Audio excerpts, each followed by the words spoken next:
Welcome back to part 2 of our chat with Danny Shannon, a reformed drug addict and prison escapee who managed to turn his life around to the point where he's helping others and showing them no matter how low their life seems, there's always a possibility of turning things around. But before we start speaking to Danny, I just want to say, if you or someone you know would like to talk to someone confidentially about addiction, contact Lifeline on 131114. Welcome back, Danny. Thank you, Gary. Can I just add, reach out to me too about that stuff. One of the things I love to do is communicate, with people, with loved ones suffering from addiction.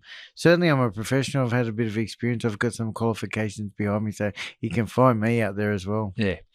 Well, I think this is going to be interesting for the listeners that have tuned into part 1 because you were living the life of a drug addict, basically, and how you've turned your life around. Now, I think when we left off in part 1, you'd the Great Escape, and you're swimming Parramatta River from Silverwater Prison. You managed to not get attacked by a bull shark. Yeah, thank goodness. And you're on the run for 6 days. Yeah, but mate. that came to a crashing end when New South Wales Police kicked the door in over in Perth. Couldn't believe it.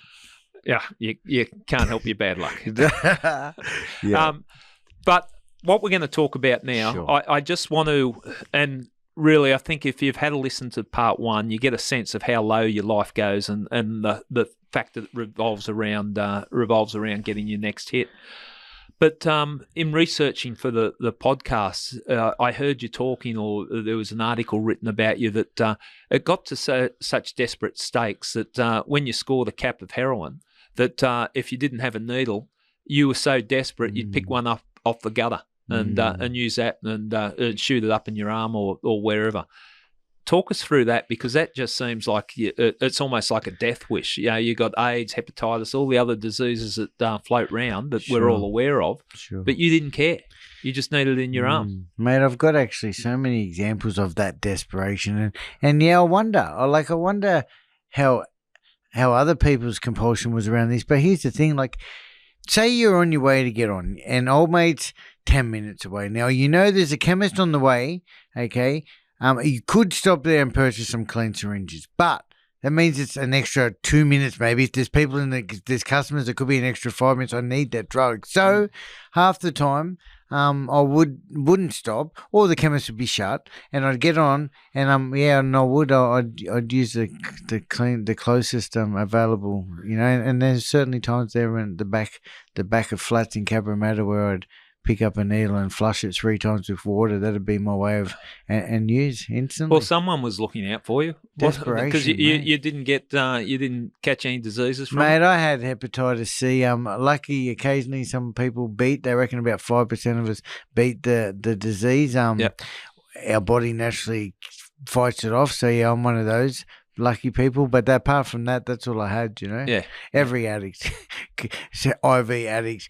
This might be a bit of a statement, but ended up with hepatitis C. It was almost like a given. I know I was in someone was trying to steal some precursors for drug manufacturing, and it turned into a chase, and we climbed a barbed wire fence. I cut my hands. Oh, yeah. He was bleeding, and we got into a punch up and a wrestle, and he had hepatitis C. Yeah.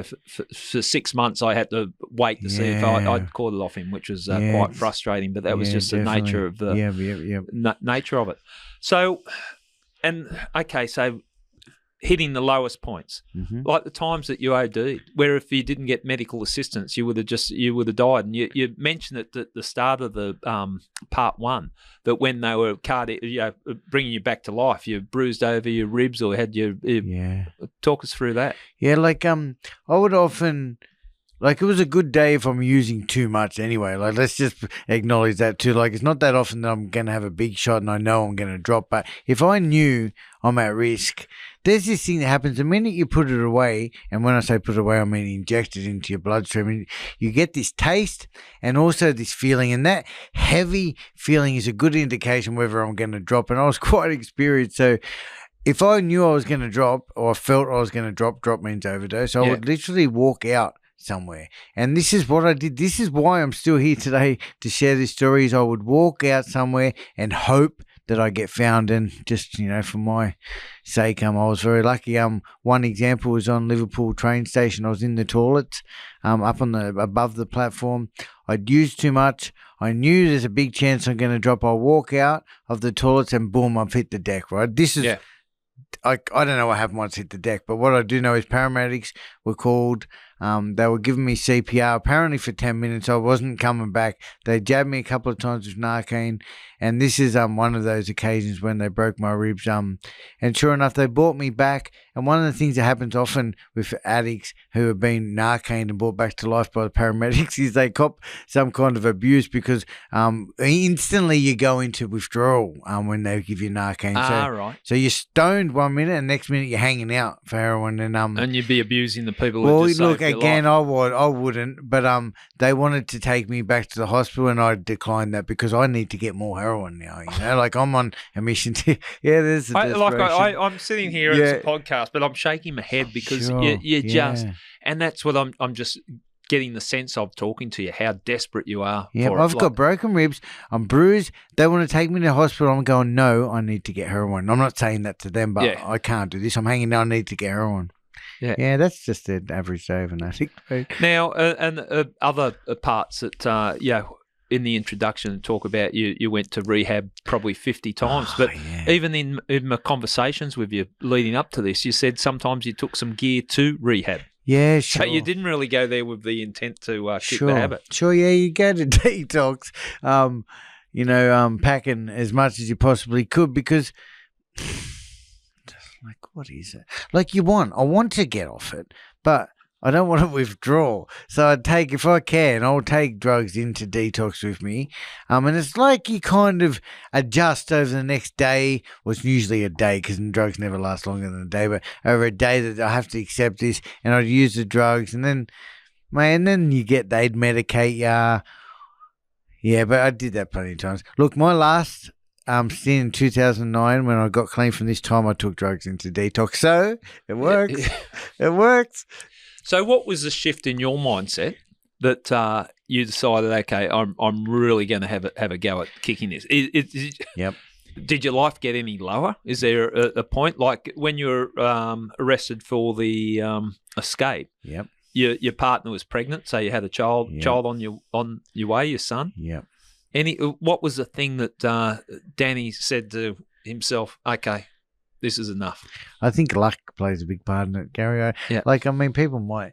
I like to acknowledge luck's got a big part in it because it's not like that. Yeah, no, there was no real time, right? It was like my rock bottom had been going for 13 years. It was all the same shit. Jails, institutions, pain, hurt, and misery. And good times as well, you know? Yeah. So my rock bottom kind of went for 13 years. And I say 13 years because that was the time I was on the methadone for 13 years.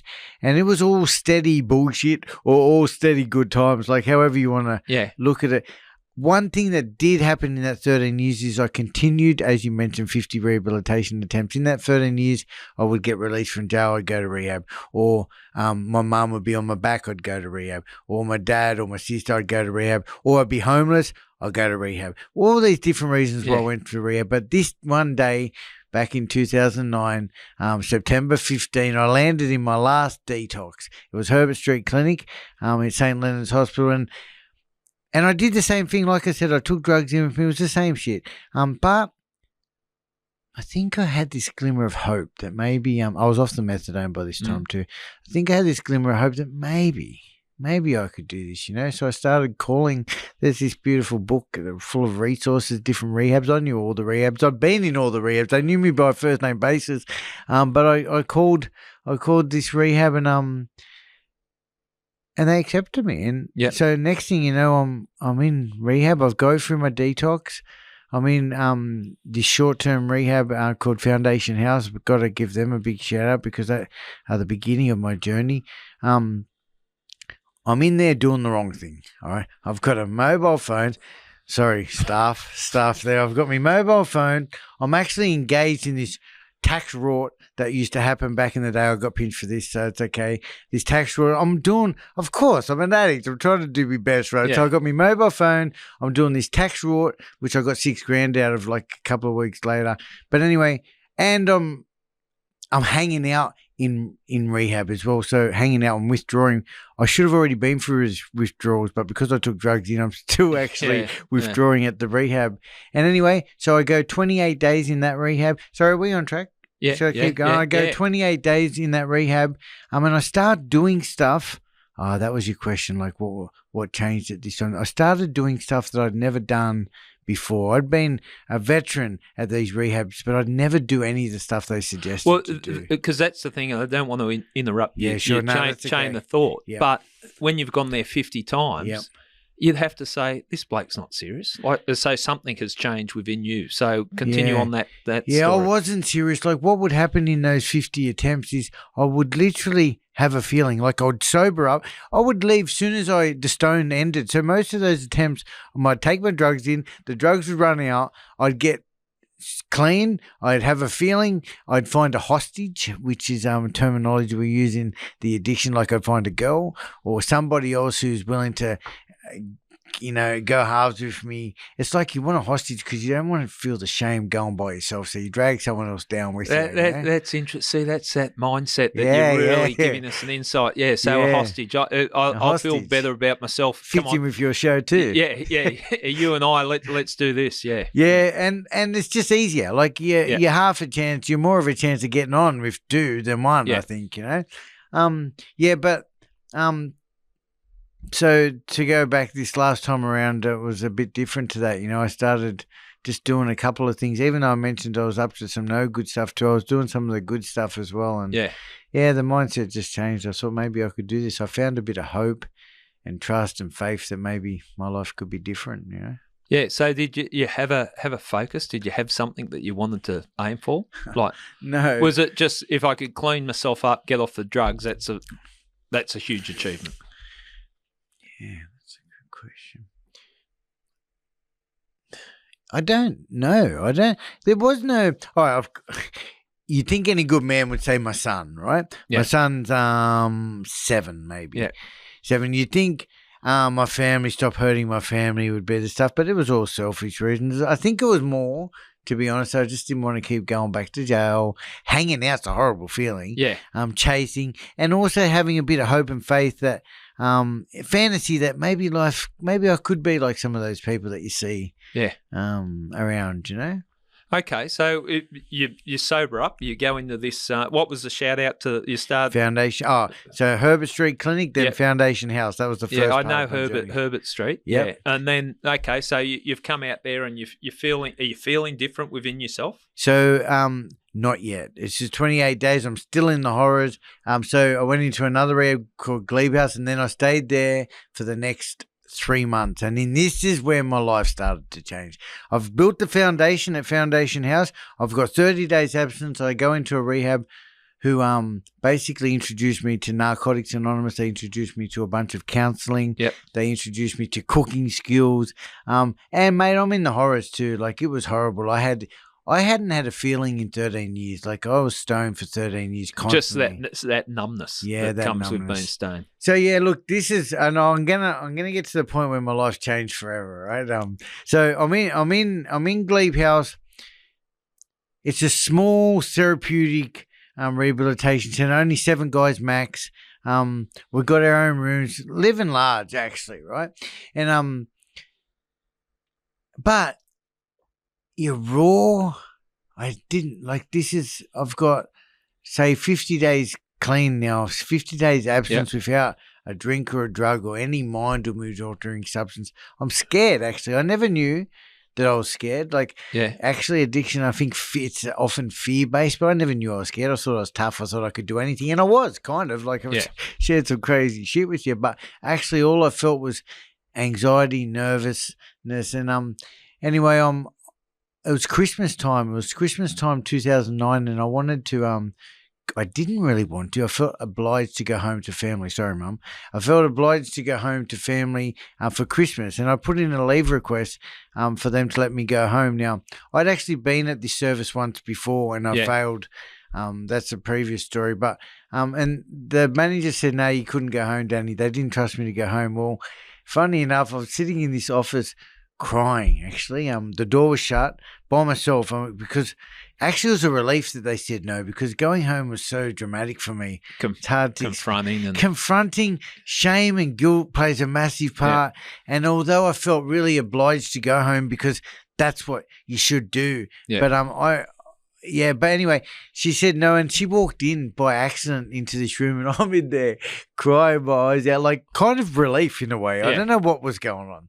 And she said she felt really bad. She said, you can go. And anyway, they let me go. Where do you think I go, right? Mum's house. I have to get off at Liverpool station, right? Yeah. I'm on my way to Liverpool. I get off at Cabramatta. Fuck.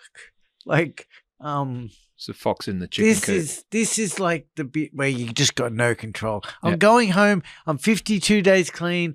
I've got a little bit of hope for the future. I'm going home to visit my son and my family for Christmas, and I get off at Cabramatta to get on. What do I think is going to happen? And I tried to get on for the first time in my life. I don't know what happened. Yeah. God or some divine intervention. I couldn't get on, mate. There was no one around. I couldn't get on. I get on the train. I go to Fairfield. I heard the gears move to Fairfield a bit. I go to Fairfield. I can't fucking get on. Mum's ringing me. Where are you? Of course, she'd be panicking, you know. Yeah. I somehow have man up enough to bite the bullet and go, fuck, all right, give up, Danny. You can't do this. And I went to my family's house for Christmas. Yeah. And my son, he's only a kid, you know, he's only 7 at that stage. And anyway, and I went there, did the family thing. It was fucking tedious, I'm sure, exhausting. Yeah. Imagine this is heavy. Imagine sitting around the family table at Christmas, right? 15 people, neighbours, all your loved ones, and you have hurt, robbed, and stole from every single person at that table. Yeah, it's confronting. Oh my God! That's why I used to hate going home. You know. Yeah. The shame hit you. The fact then that you were thinking that way tells me something that was part of your change process. Yeah, thank you. Because the Danny from 2 years before would be looking around thinking, how can I rip them off while they're having Christmas? 100%. Yeah. And that discussion, that shame and guilt would kick in for years later, for Christmases for years later. Yeah. Today, it's not there today, but it would kick in for the next 5 years for sure. Anyway, I'm on my way home the next day, back to Glebe. I'm on the train. The compulsion kicks in again. I nearly got on yesterday. I need to get on again. Fuck this. I'm going to use. I know I can get on in the cross. 100%. Yeah. Without a doubt. I get off at Town Hall Station. William Street is to my right. And across the road to my left is the bus to take me back to the rehab. And this is the day my life changed, right? And I'm standing there thinking, if I go up William Street, I know I'm going to get on. I know I'm going to throw my recovery away. I've just had this night with my family. I'm probably going to end up back in rehab again because that's what my history shows. Yeah. I've got 50 attempts. I'm a good chance to come back. I could die back in jail, or I could get on that bus just there and go back to the rehab and not use. And I don't know. I'd heard it a billion times before. Don't pick up consequential thinking, all this stuff. And anyway, I didn't do it. So I got on the bus and Gary, actually I've never come close to picking up a drink or a drug since that day. That's heavy. That was maybe 27th of December 2009. The obsession and compulsion just left me. Yeah. It haven't even come close. Don't get me wrong. I've been triggered. I've had the taste. I feel like it, but I've never came that close ever to pick up a drug again. It's heavy. I can see the impact it has on you. You're emotional just thinking about that moment. I'm happy actually. It's really nice for me to share that. This is the most powerful part of my story, you know. Yeah. And what it was is I did, for the first time in my life, I made a different decision. My decision was not to pick up that first drug, and just one day at a time, one foot in front of the other, I continued to move forward, and the obsession and compulsion just left me, and that's my most powerful message. And that decision was impossible to make 50 rehab attempts before, but I don't know how you can share with somebody that decision is the one that could change your life forever. Yeah. At the time, it feels like just get on, you know? But I can see you, and the emotion came through, and you're talking for about it. sure. Town hall, turn left, turn right. Man, And, yeah, definitely. we wouldn't be sitting here if you headed up to the cross. No, That's, we would not. We would not. So- I'd be in jail probably, Gary, Yeah, because it was yeah. getting worse, you know. Oh, well, it was a one-way path, wasn't it? You're jail or dead. Yep, One or the other. So, okay, so you felt the change there. You've made a decision, but it's not an easy journey, is it? Like that's not. Oh well, I'm cured now. I've made the decision. You got to fight every day. Yeah, sure you do. But it has been way easier than people think, you know? Like when I say that, this is my what do you call it? My outlook, I guess. Yeah. Like there's no point in highlighting the struggles. Like it's not doing me no good. So really, recovery is a full-time job, right? But the hard way, which is doing all the stuff I'm suggesting, I actually got myself a sponsor. I started doing meetings every day. I started being honest. I started to find something greater than myself. I got involved in service. I started giving back to people. The hard way is actually the easy way. Like the easy way would be for me just to go and get on or start doing the shady shit. That is the hard way. That's the way I took all those years, you know? So, yeah, it's not hard, mate. It's not that hard. A couple of things you said there that interest me. You had to be honest with yourself. So there's no more of this self-delusion and, deluding yourself. Oh, no, this is all right. I'll just do it once. You had to be honest with yourself. I don't know how. Yeah, I don't know how that mindset changes. I guess not picking up that first drug was the beginning of it, you know? And here's the thing, like, you're only lying to yourself. Like, it took me 17 years to realize that. Yeah. But I'm only lying to myself. So, yeah, mate, look, simple things, and you might not get this, but flicking the cigarette butt on the ground, right? That was my first glimpse of what honesty was. Strangely enough, like talk us through that. Yeah, I was maybe a couple of months clean as well. Yeah, it's weird how I get so emotional about this stuff. No, well, I think it's very understandable. Yeah, thank you. Yeah, cool. Yeah. Like, because again, this is the stuff that changed my life. I remember I was in Erskineville. I was just around the corner, and I was about to flick my cigarette butt, and it just struck me this day, like maybe I shouldn't do that. You know, maybe. Not that I thought this is honesty, but I thought maybe, man, I walked to a bin and I put in a bin.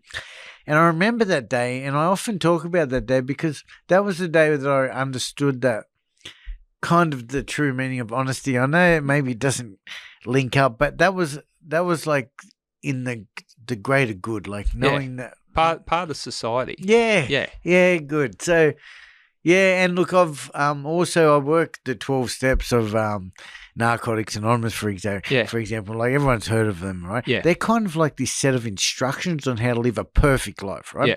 Not that anybody can adhere to those principles perfectly. Yeah. But they are my set of instructions, and that little flick in the cigarette butt was starting to come up through some of the work I was doing through the steps, and and look, so to answer the question, recovery isn't hard. Like I don't find it hard. It's exhausting at times. Yeah.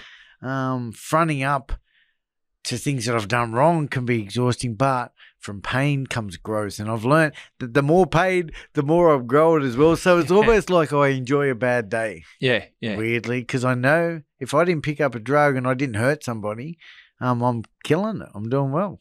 So the stuff you also you got yourself some qualifications. Yeah. So you could sort of put back into society. Yeah. Is that about dealing with the shame and it's trying to turn it around? I've done some shit, but now I'm trying to make a difference.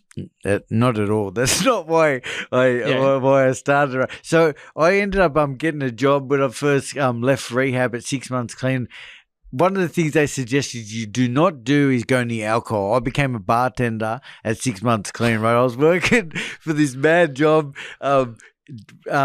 doing footy events and all these sporting events all over Australia. I became bar operations, like in charge of running the bars, hooking up kegs. And anyway, it was an incredible job, but I was working 17 hours a day and I was doing long shifts and I was on my feet. I had bad injuries from all the injuries I've done. And I thought, fuck this. Can I swear? Yeah. I thought, fuck this. I need an easier job, right?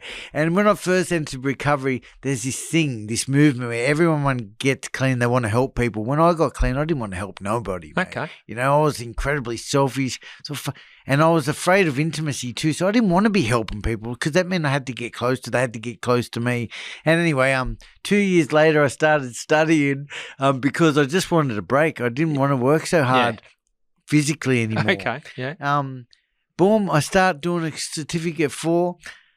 The boss of that rehab that I went through. This is in counselling, certificate. Yeah, certificate 4 in community services, which means, anyway, the boss of that rehab that I went through back then, she said to me, Danny, this is when I went to TAFE because I was very shady in my early days as well, right? Even though I did all that stuff, like there was heaps of stuff I shouldn't have been doing too. She said, Danny, you'll never work here, right?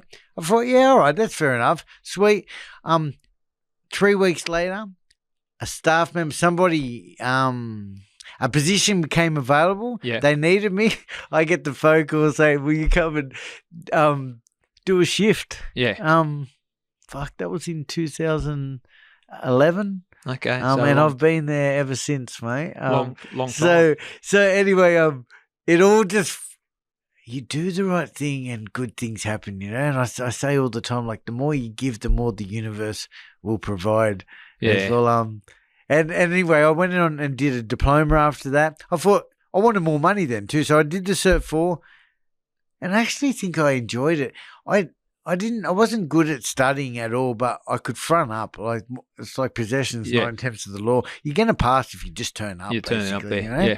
And that's just to let anyone else. Like I left school in year 8. Okay, that was it. Like I'm not educated. Yeah, boom. So started studying community services. I went on to, this is a far stretch. I thought, all right, I'm going to give uni a crack.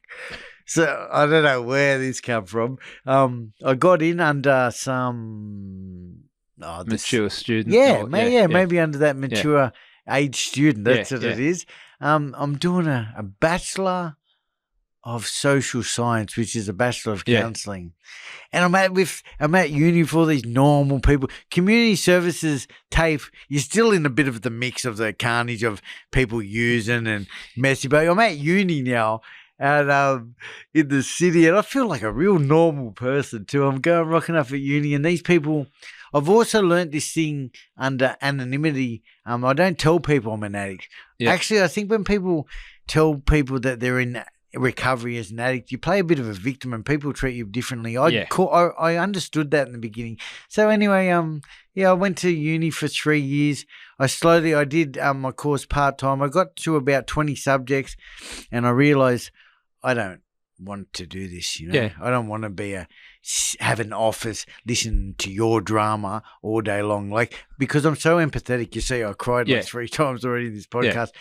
You can't tell me too much carnage of your life without it hurting me, you know. You take too much on. Yeah, so I decided to get out of that. So these days I'm just a coach, a mentor, a corridor counsellor. But some of the stuff that you're doing interests me. What you talked about, where you move in with spend time with a person, teach them how to cook, teach them. Thank you. Currently, I'm working with a service called Elite Athletes Wellbeing Service. And that's part of my ongoing mentoring and coaching stuff that I do. So actually, for the last couple of years, I've been working with this mob where we've been. I was actually working with some of the first grade NRL players. Right. More than that too, I get paid to go and do gigs. I'm talking to students in schools. Yeah. Actually, this afternoon I'm going out to a service out in the West to have a chat with about 20 young people to sort of just share some of my story and spear them, hopefully lead them in the right direction. That must make you feel good. I love that. Yeah. Like redemption. I like redemption. And here you are in your time when you're off the rails, taking. Now you're giving something back. And I think someone like you talking to kids, you got their attention to start straight away. Like if you've walked the walk. So if you say something, it carries some weight. Are you finding that when you walk in and you look like a big scary dude? You got your the tats on your arm and you got the rough head, and you walk in there and say, "Well, this is my path." Do you feel like they're listening to you? Oh, look, I love it, Gary. This is my passion. I heard a little while ago, I'll come back to that. I heard a little while ago, about 4 years ago when I started my business entrepreneurial journeys, Danny, if you want to be successful, you need to find your passion and share it with the world. And that's what I'm doing. And that's what lights me up the most, mate. So, yeah, I do. I have this uncanny ability to get in front of anyone. This might sound a bit egotistical, and be able to connect with people on this level I feel it's just honesty. Actually, it's able to just tell the truth. I'm happy to cry if it happens for me. I'm happy to tell the truth. But yeah, I love that. Well, stuff, I'm seeing the way you're communicating, and there's not much filter that what comes out. So yeah, nah, it serves me very well. Yeah, if I can just share too, I run a bit of an online coaching, not coaching, an online presence on TikTok recently where I'm live every night for a couple of legends. One of them's TikTok Gary, and we just share a message, and I get on there and give people an opportunity just to ask questions also, and especially I always focus on maybe yourself is struggling with addiction, or maybe you've got a loved one out there who's suffering, please feel free to reach out and ask me any questions. And that's the stuff that makes me really happy. That's a thing that I want to dig down on, because we talked about that before we started the podcast, and you were talking about how the loved ones often get neglected. Like the services go into the addict and trying to help them, and then you've got all these people around them who have had their lives destroyed. Talk to us about your thoughts on that. Yeah, mate. Look, I've been working in the drug and alcohol space for 10 years. I take phone calls today, every single day, from a loved one of a family member who's usually in jail, asking to get them help. Now, there's a whole bunch of reasons why it's the loved ones. Usually in custody, they don't have access to a phone. And usually in custody, we're asking our loved ones to do everything for us, like always, putting all the pressure on the loved ones. If you don't do this, I won't get this, or I'll end up here. And so I get like phone calls every single day from someone who's either in tears, they're lost. And what I've discovered over the years is that all these people need is somebody to listen to them, actually. That's what they're missing, the biggest part, and that's why they end up coming back, is because I just listen to them. So I'll give them a safe space just to let them be heard, first of all. I'm pretty good with resources. I've got a whole bunch of stuff I can rattle off in my head that will help soothe the person. And actually what they're asking is almost impossible, right? So the question they're asking is, how do I get my partner out of jail into rehab? Like, it's not that simple. It just isn't. But I'll just talk them through the process, some tips and tricks around getting the number put on their jail account, maybe leaving messages. If you get an answering machine, don't just leave it. Like, let them know who you are, what you want. It's just stuff like that, Simple things, but which we don't know. Most people don't know. And I think that sometimes with the loved ones that there's shame for them as well. And if they're talking to the straighty 180s that have never seen that side of life, the people are probably thinking, well, to your mum, just tell Danny to just wake up to himself. It's time he woke up to himself. So speaking to you, I would imagine they feel comfortable in that you understand what's going on. Thanks, mate. It's true, because I really care for them. It makes, I don't know, it makes me really happy to listen to those people and just... Don't tell them to do anything. Never tell them. I just let them know that this... Listen. Yeah, mostly I just listen, and that's what they're missing, the biggest part. Yeah. And just give them one little task to work on. Don't try and spit out 100 things that they need to do. I just give them one thing that will help them. And that's really satisfying, because that's something concrete. They know that they can leave that phone call and go and start implementing that might help. As you said, like baby steps, one step at a time. Now, there's another thing that you got into that's really taken off, in Encapsulator. Like the name, it sounds cool. Well, thank you. Tell us about that and the whole concept behind it, and how it's been used. So, thank you, Gary. I'd love to. So, I'm 6 years absent. I think it's 2015. I'm sitting in my office at work. All right, I'm working in the rehabilitation centre that I was once a client. I'm sitting on the opposite side of the desk, just as you and I are now, and I'm celebrating a big milestone. 6 years clean. I'm chuffed. I'm excited. I'm feeling really grateful. And I'm thinking, I wonder what I was like when I walked in this place. What was I thinking? How was I feeling? And I came up with this idea to record a video message to my future self for my 10-year birthday. And keep in mind, that was very ambitious at the time because, like, we often talk in recovery, like, I'm lucky to get through a day, let alone another 4.5 years. But I came up with this concept to record a video message to myself for my 10-year birthday. I then did a little bit of research around some of the old school time capsule questions that you might answer when at school, writing a letter to your future self. I printed out maybe 10 questions. I went into an office. I started the camera rolling and I started talking to my future self, and immediately it just struck me like, wow, this is such a weird, therapeutic, beautiful process. One of the questions first asked, what's today's date? And then what are my goals? And then a question asked, tell me about your loved ones. Well, when I answered that, I thought, I hope I'm still alive. I've actually lost 100 people in my journey. Like literally people I knew shook their hand due to heroin overdose. So I hope I'm still alive. And then I thought about my mum and my dad and my son. And I thought, God, I hope that they're still alive. I hope that my relationship with my son would be getting better. My daughter hadn't even been born at the time, right? So she's not even in this picture. And I thought, and immediately as well, I thought this would be an amazing tool to give to all of the boys coming into our service, because so often they come up to me and say, Danny, like, when are things going to get better? Like, I haven't changed. Well, I can see huge change in somebody from day one to 3 weeks down the track, but they're unable to see that. That's interesting. If they had that to look back, it'd be interesting. You looking back at the day you walked into the rehab and from where you are now. But you also talked about leaving that message that invoked a lot of emotion with you, because you can't bullshit to yourself. No. If you're there, you're leaving a message for yourself. Yeah. How did that feel? Did you find? Did you by doing that? Did you find something out about yourself? Was it that raw? It was like, it's such a unique, I said it, like, it's such a beautiful process. It's like you can dream big. I always encourage people to dream big. Like, if we can get clean and sober, we can do anything. I can do anything. Yeah. I've realized that about myself. So I think it's good to fantasize and dream big. And if you're talking to yourself in 5 years' time, where you're going to be, mate, I can hope for anything, And actually, they said to me in my early days of recovery too, Danny, if you made a list of all the things you wished to have in 5 years' time, you'd be selling yourself short. And that's exactly what happened. Like, I always wanted monetary things, but actually what I had another 5 years later was like this inner peace, this beautiful serenity, gratitude that I never thought that's the stuff I wanted. I thought it was about other stuff.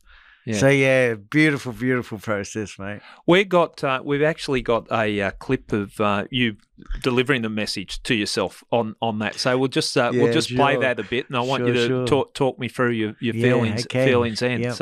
We'll just play that. Let's go. That's the reason I'm doing this video time capture, is to show, like, you hear that thing around. If you wrote yourself a list of what you wanted in 5 years, you'd be selling yourself off, you'd be selling yourself short. So I was Danny, I'm really keen to meet you. Hello, Dan. I feel like I'm so grateful. So grateful to be the guy I am. When I watch that, it gives me goosebumps. Like, it literally gives me goosebumps. There's so many things about that image. I look so different, actually. Like, back then, part of what I said in that message was, I hope I'm healthy and I'm doing a bit of exercise and I've lost some weight. I think I was about 103 then. By the time I watched it, I'm about 100, but I'm strong. My face isn't as fat. There's that too. And I also got quite emotional in that clip too, because that was the part where I was thinking about my family and I hope that I was still around, mate. So it's a tool to measure your growth, Yeah. It's a tool that helps individuals capture the essence of who I was then and deliver this message of love and hope to your future self. Yeah, heavy. How does it get implemented? Like you've got this like a business up and running with it. What are you doing with it? So we're still in the startup period. We're getting some really good traction. Just recently, I was on primetime television documenting the story. At the moment, the plan is to start taking it into the corporate environment around measuring and giving people to use this video tool for mental health and personal development. The thing is, when we create a message to our future self, it's almost like a promise to your future self. Knowing that video is coming, it's going to be delivered to our inbox, let's say in 3, 6, 9 months' time. It adds this extra level of motivation and accountability to help you achieve your goals. You also have the ability to update your time capsule daily, weekly, monthly as you progress towards your goals. So, and when we verbalize our goals out loud, is very beneficial, helping us to stay, accountable and motivated. That's interesting because I when I was looking at it, I was only thinking about it from the world that you've come and using it in that. Sure. But you could use it in all sorts of worlds. I could have used it in the police in the first year in the police. Where do I want to be in five years? And that type of stuff. And looking back, but all sorts of different things. We've tried to get it into the police force, and I truly believe, Gary, it's coming, mate. Yeah. But the applications are absolutely limitless, ranging from schools to universities, the corporate industry, and other non-for-profit organisations. We're slowly growing. We're getting some really good traction. We're starting to gather some amazing data proving the benefits of communicating with future self. Actually, let me just add this. Do you know the old school diary or journal entry, right? Yeah. So many people do that, right? So you're writing down your thoughts, right? Actually, science of doing that is between the mind and paper. You manipulate the words to look a little bit better. So you're not actually, it's true. That's true. Have a think. If you're writing a journal, you think, you just make yourself look a tiny bit better, like somebody's going to see that. Instead of, I behave like a dickhead today, I could have done that better. Just that little subtle thing. But using video, right in the moment, we're capturing the raw, unguarded truth of who we are today and delivering that to our future self. So, the applications are absolutely limitless. Working on a big business plan with some corporate support at the moment. I'm hoping to sort of certainly roll around the mental health. The thing is, we're giving people a safe place to express themselves without fear of judgment. No matter who you see, where you are in this world, you sit down for counselling, even with your best friend, we've got some kind of front. With Encapsulator, we encourage people to drop their front and express themselves without fear of judgment. This isn't for anybody else. This is for us. Yeah. And when we start to talk about some of this stuff, we're starting a language and we're minimizing some of the stigma around some of our dramas. Okay, well, it sounds really interesting. Thanks, and I'm glad you've sort of found a path to it. So, Encapsulator, if people want to look at it, where's it on the? Yeah, thanks, mate. So you can find us at encapsulator.io. That's for Indian Ocean or input output. There's also an app available in the App Store and Android. Encapsulator, and you can certainly find me. On all different types of medias as well. You definitely you've turned your life around big time. And what advice would you give to people if they're fighting the demons that you were fighting and going down the path? What advice would you give to your future self? That was a very encapsulator related. You're gonna get me on the encap. But we'll put this in a time capsule and we'll come back. Absolutely. Yeah. Sorry, Reef. So, what advice would I give to anyone that's reaching out? Like people reach out to individually, but collectively, you can turn it around. No matter how low you're at. What type of message are you? No matter where you're at, or no matter who you are, the harm or the great things that happen. I think the first thing, and I think really important, is don't ever give up. Like, here's the thing. Like, if my mum, and I give her a shout out because if she had given up, I might not be here today, you know? Yeah. And to anyone out there, loved ones suffering and in so much pain, and if you feel like your efforts are going to no avail, I just want to let you guys know as well that just recently I asked maybe, let's say, 1,000 people in recovery, and literally I did ask 1,000 people in recovery, like, what is the one thing? Is there anything you can do to help a loved one or yourself suffering from addiction? And a very common answer, and I think this is worldwide, is there's nothing you can do, right? I've kind of relayed that message, but actually most of those people also thought back and acknowledged loved ones or people in their lives who had planted a seed that sits with them today, and they also reflect back to how important that person's message was for them. So don't ever give up. And I think it's important to acknowledge that we also need to look after ourselves too, So if you're a loved one suffering, you need to put in the boundaries. You need to have, some education around not enabling people too, because enabling is not always the answer. Yeah. So tricky. Yeah, Gary, it's that balance between tough love. It is. It really is. And tough love's better for sure, but that doesn't mean you can't have the thing is, it's the loved one that has to do all the work, because they got to, this is my recommendation, have some resources available, because what happened for me eventually at that 60-day period when I turned my life around is, it's like the stars and planets aligned right at the right moment. If I wasn't there at that exact time, I might not be here today. And because I was already on this journey of recovery and I had a bit of information under my belt, I knew what was on offer.